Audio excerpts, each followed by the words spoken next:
नमस्कार मित्रांनो, माझं नाव साईश चव्हाण आणि साईश चव्हाण या यूट्यूब चॅनलवर तुमचं सगळ्यांचं स्वागत असतं। तर आज आपण जातलो श्री देव गांगेश्वराच्या मंदिरात आणि आज थंय राखणीचो कार्यक्रम असा। तर आता आपण थंय जाऊन बघतलो आणि थंय काय काय होता ते आपण थंय विचारतलो। तर चला तर मग गांगेश्वराच्या देवळात जाऊया। तर मित्रांनो, आता आपण इलो श्री गांगेश्वर मंदिरात।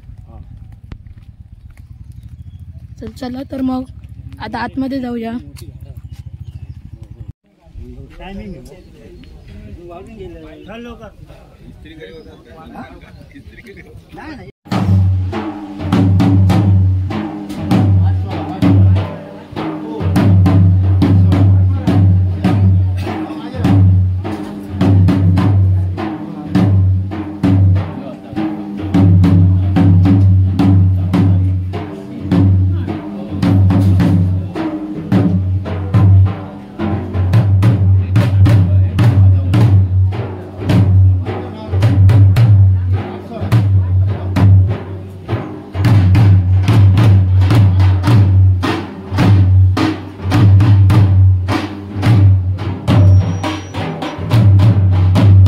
मित्रांनो, हे आमच्या समोरत मदन गाडी आणि आता आपण त्यांना विचारूया राखण म्हणजे नक्की काय असता आणि त्याच्यात काय काय प्रथा केले जातात। तर काका, तुम्ही आमका सांगा की याच्यात काय काय प्रथा केले जातात। नमस्कार, मी मदन घाडी या मानगावचा सुपुत्र। तर हे राखण हा जो विषय आहे ते कांदळगावचे देवस्थानाकडून म्हणजे रामेश्वर मंदिराकडून परभवशाचं जे कुटुंब आहे त्यांच्याकडून हा नारळ म्हणजे नारळाच्या झाडावरून म्हणजे उतरलेला नारळ म्हणतात, तो वाजत गाजत असा आपल्या कांदळगावच्या 2 वाटा आहेत त्यापैकी एक इकडे जे कोद्याची घाटी म्हणतात तिकडून ते नारळ वाजत गाजत आणून मंदिरामध्ये ठेवला जातो गांगेश्वराच्या पाषाणाच्या समोर। आणि त्याच्यानंतर त्या नारळावरती ब्राह्मणांकडून विधिवत त्याची पूजा अर्चा केली जाते।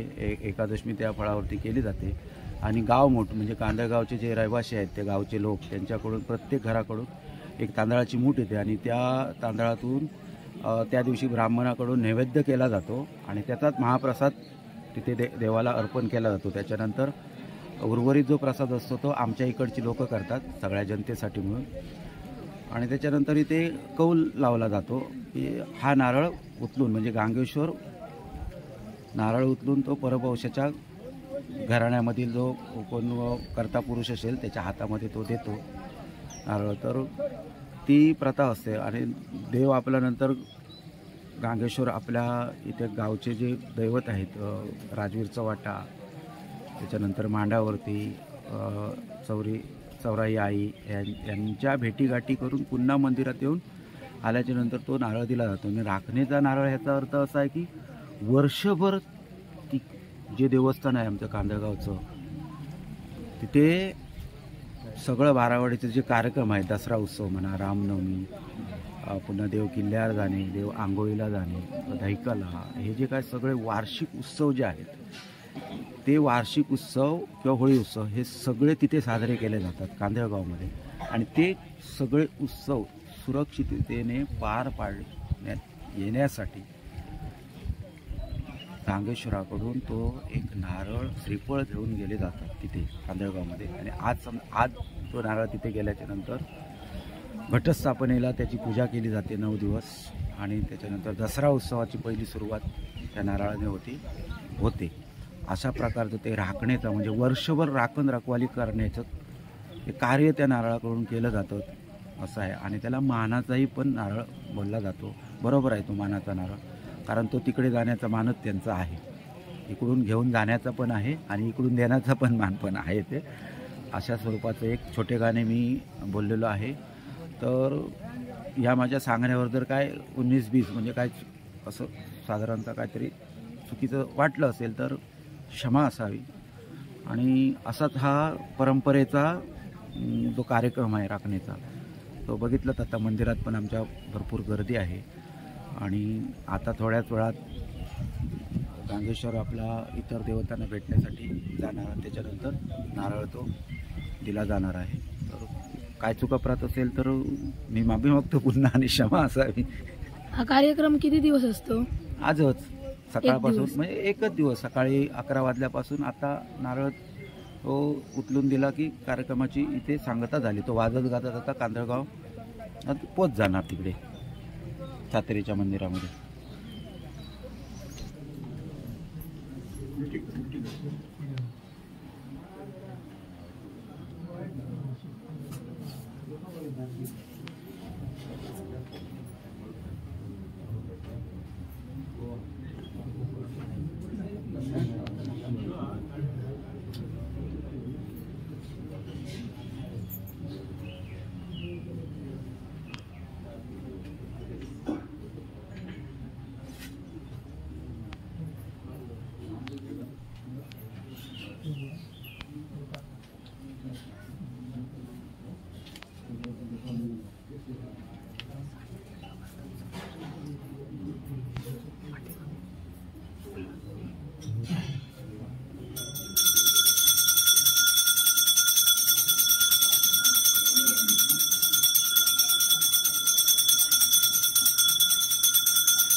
गेले बाबा भारत काम खरवस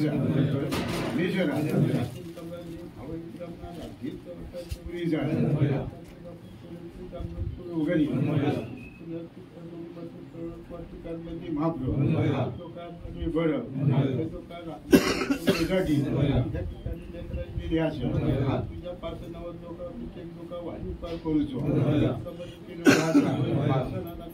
फळ देण्या पासनाचो हुकूम झालेलो असा. आता पुढची कामगिरी करूसाठी दोन्ही अवसरांका ह्या ठिकाणी हाक मारणार. दोन्ही अवसर पूर्ण तिच्यात उभं राहणार. जी काय कामगिरी असा ती पाहून देण्यात तुला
त्या ठिकाणी दोन्ही अवसर कालोपासनाचा हुकूम झालेला. त्याप्रमाणे पुढचा जर काय असा तर गावघरात त्या ठिकाणी आशीर्वचन देऊन मी माझ्या पुढच्या कामात मी भाग पडतो.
राखणीचो कार्यक्रम पार पडलेलो असा आणि आता आम्ही इलो आमच्या घराक. आता आपण भेटूया पुढच्या व्हिडिओत. जो व्हिडिओ आवडलो असात तर नक्कीच लाईक करा, शेअर करा आणि सबस्क्राईब करा. धन्यवाद.